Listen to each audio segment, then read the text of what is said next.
Greetings, ladies and gents, and welcome to this latest edition of Read TFOS, where I take old stories I've narrated and update into modern audio standards. This particular story is called Annihilators, written by Weirdo5255. Long before crawling out of the gravity wells of their home stars, most species of the galaxy understand what lay above them in the heavens. Before history even began, they named the stars, found patterns and meaning in them, looked at the specks of light in the sky that moved, and took pride in being able to predict them. The heavens were wild and fantastic, the place where gods battled amongst one another, where the heroes of old were laid to rest, where the young dreamed to travel. Sailors, merchants, and travelers alike would follow the heavens. The farmers and clocks were set to far-off lights and movements of the celestial.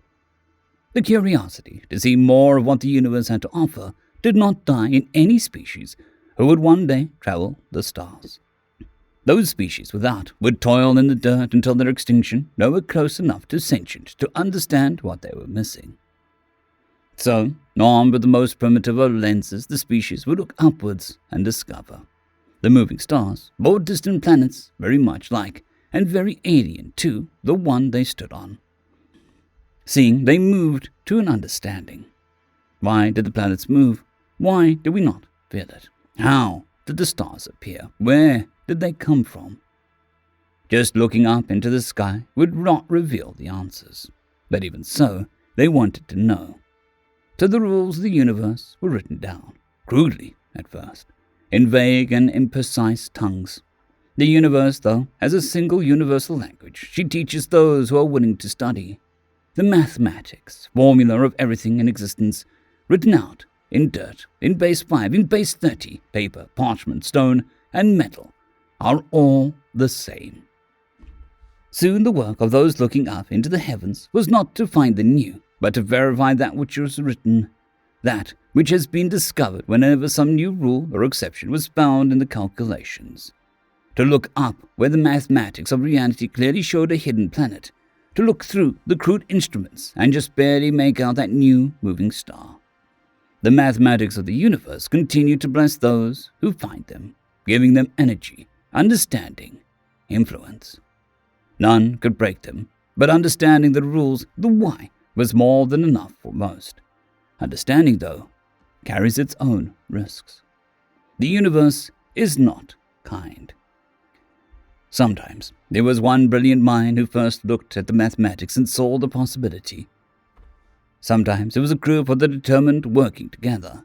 On a few terrifying occasions, it was a lone student hardly understanding what they were discovering, interested only in seeing what the bounds of the rules of reality are. What happens when gravity, the weakest of the forces, is dominant? Mafani, Sixal, Baz, Kutal, black holes. The point where reality breaks, where the universe is exposed. Space bends, time stops, and the mathematics of explaining fail.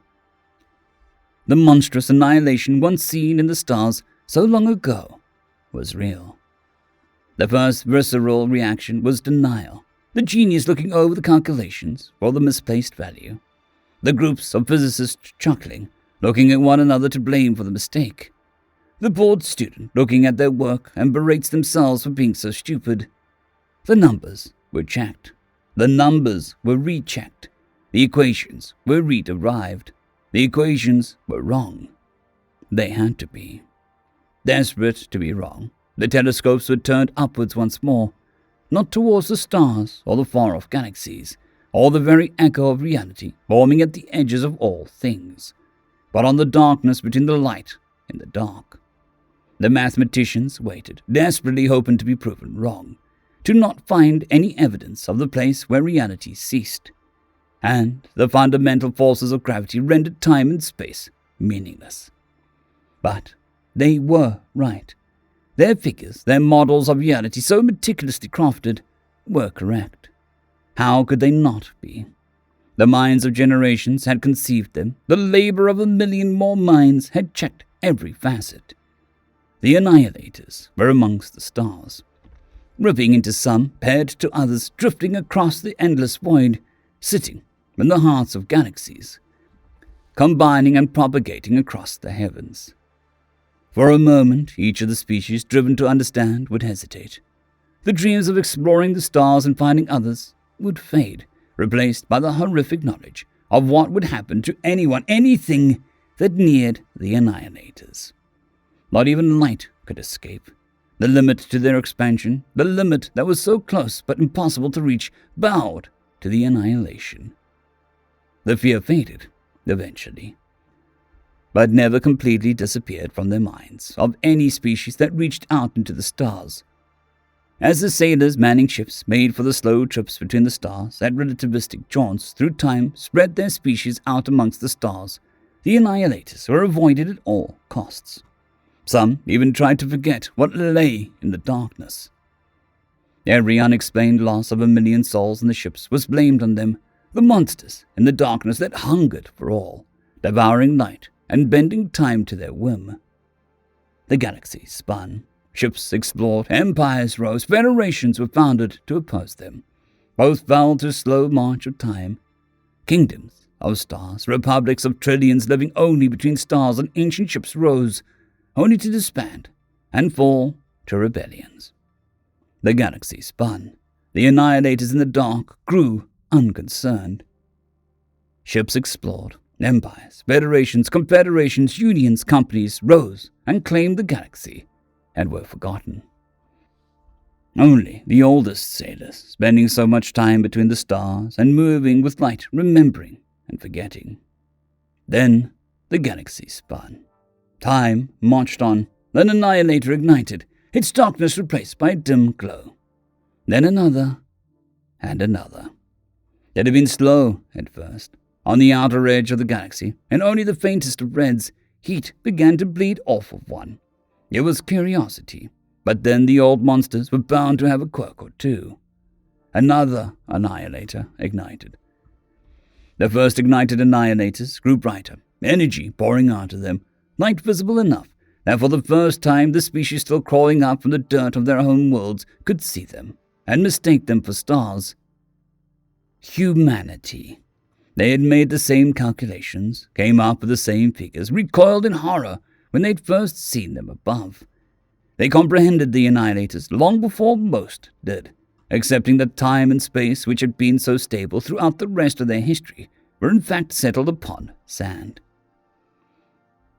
Humanity understood that Annihilators were death. Humanity was not comfortable with death. Humanity did not welcome death. Humanity had been far too familiar with death before reaching the stars, so finding it incarnated in the stars did not scare them. Seeing annihilation in the heavens only spurred them onwards, like a petulant child being denied only hardened their resolve. So humanity did not reach out for the stars, but instead towards the darkness, not to join it, not to accept it, not to succumb to it, but to replace it. Around the forces of pure destruction, humanity alone flourished. Constructs of brutal efficiency and pragmatic safety, shells of unmatched strength, incomprehensible artistic colonies, heaps of scrap and refuse. Humanity lit the darkest points of the galaxy, living close enough to the event horizons to cement themselves not only in space, but time.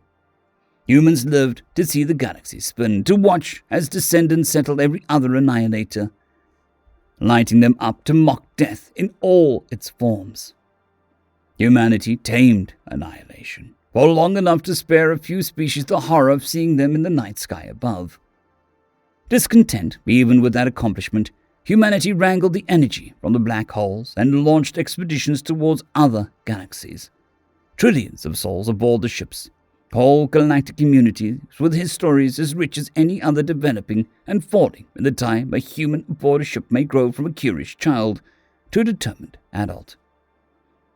Humanity was not immune to the fall of civilization. Whole fleets of them would fall prey to the annihilation they harnessed. For millions of years and turns of the galaxy, the lights surrounding the segments of annihilation they lit up would be extinguished. Yet more humans, a little different than the ones before, would arrive and relight the flames of defiance. Millions of civilizations, trillions of souls across the entirety of the ever-shrinking universe asked humans why. The humans would point to the mathematics, to the equations longer lived than their original star. Humanity was so comfortable around annihilation because it was all around them. Eventually all would die, even the black holes. The universe was heading towards oblivion, destruction far more permanent than anything black holes could inflict. Every planet, star, galaxy, black hole, particle was doomed to be torn asunder by space and time. They did not know how to change it, but until they did, would defy every incarnation of death. At home amongst the darkness, next to death, unbound from time and space, humanity would endure. Humanity will not go silent into that final night. End of story. I would like to thank our T5 members and patrons, Casper Arnholtz, John Creighton, Vidmori, 050, Dragzoon WRE, and Elijah Silvercross. Thank you very much.